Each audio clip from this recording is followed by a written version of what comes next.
Hello வணக்கம், இது உங்கள் சிவி ஜோன். ஸோ எல்லாரும் எப்படி இருக்கீங்க?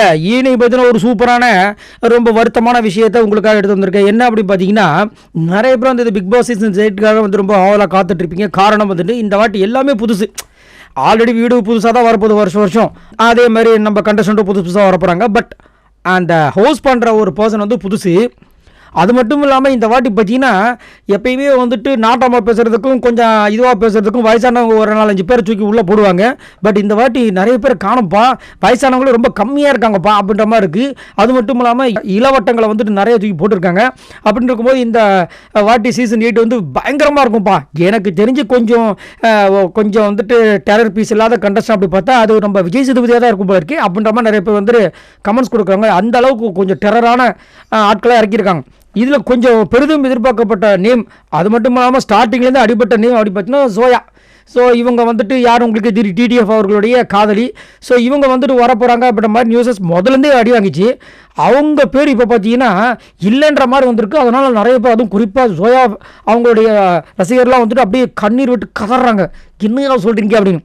அது மட்டும் இல்லாமல் நாங்கள் நம்ப மாட்டோம், அவங்களே சொன்னால் தான் நாங்கள் நம்புவோம் அப்படிலாம் சொல்லிட்டு இருந்தால், இப்போ அவங்களே வந்துட்டு ஒரு விஷயத்தை வந்து ஷேர் பண்ணும்போது அதை பார்த்துட்டு கண்ணீர் விட்டு கத்துறாங்க. என்ன சொல்கிறாங்கன்னா, அந்த சோஷியல் மீடியாவில் வந்துட்டு அவங்களுடைய ஃபேன்ஸ்லாம் கேட்பாங்களா கொஸ்டின், இந்த மாதிரி ஒரு சில பேர் கொஸ்டின் கேட்டிருக்காங்க.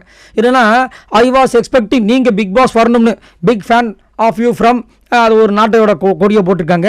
அதுக்கப்புறம் லவ் யூ ஜோயா சிஸ்டர் அப்படின்ற மாதிரி போட்டிருக்காங்க. கீழே அவங்க வந்துட்டு தேங்க்யூ டியர், எனக்கு ரொம்ப பிபி செட் ஆகாது அப்படின்ற மாதிரி ஃபஸ்ட் இதில் முடிச்சு விட்டாங்க. அடுத்த கொஸ்டின் என்ன கேட்டிருந்தாங்கன்னா, அக்கா பிக் பாஸ் போகிற ஐடியா இருந்தால் ப்ளீஸ் அதை மறந்துருங்க, நீங்கள் இன்னசென்ட் தானே, உங்களை ஹர்ட் பண்ணுவாங்க அப்படின்ற மாதிரி போட்டிருக்காங்க. அங்கே போனால் ஹர்ட் பண்ணுறதுக்கெலாம் அதுதான் அங்கே டாஸ்க்காகவே இருக்கும்.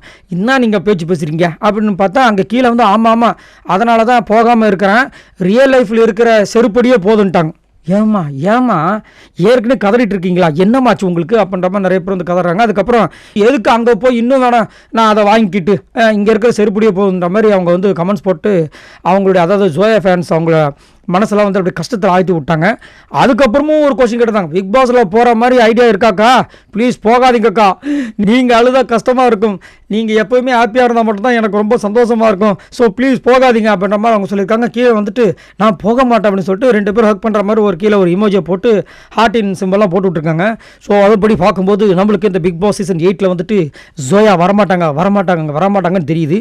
சரி, நீங்கள் யாரெல்லாம் இந்த ஜோயா வரமாட்டாங்க அப்படின்ற நியூஸை கேட்டு அதிர்ச்சியானீங்க, ஒரு சில பேர் அப்படி நினச்சிங்களா? மறக்காம கமெண்ட்ஸ் பண்ணுங்கள். பாய் நண்பர்களே.